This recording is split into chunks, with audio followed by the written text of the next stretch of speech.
Je ne suis pas la candidate d'un quelconque parti politique ou d'intérêt particulier. Libre, sans patron ni intérêt financier, tel a été le slogan de campagne de Shirley Chisholm, qui fut la première femme à déposer sa candidature à la Maison-Blanche lors de la présidentielle de 1972.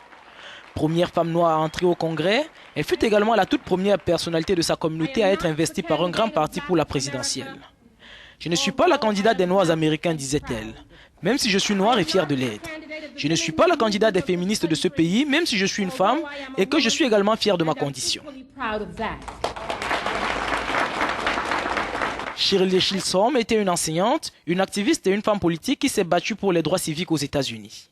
Elle a siégé au Congrès de 1969 à 1983, où elle a passé 4 ans comme secrétaire du groupe démocrate. Alors qu'elle sentait qu'elle n'allait pas atteindre ses ambitions à diriger la première puissance mondiale, elle s'est engagée pour promouvoir la cause des femmes et des minorités dans l'espace public américain.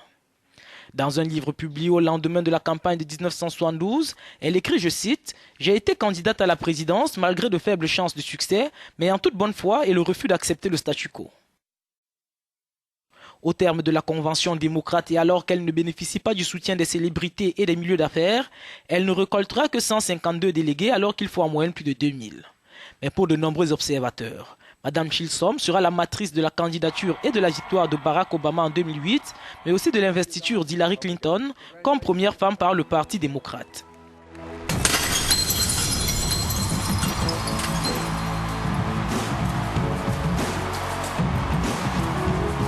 I am so happy. It's been a great day and night. We just put the biggest... Nous venons de créer la plus grande fissure dans le plafond de verre. Merci à vous et à toutes les personnes qui se sont battues pour rendre ceci possible. Cette victoire est vraiment la vôtre. C'est votre nuit. Et s'il y a une petite fille qui a veillé si tard pour vivre cet instant, permettez-moi de lui dire ceci. Je serai peut-être la première femme présidente des États-Unis, mais l'une d'entre vous sera la prochaine.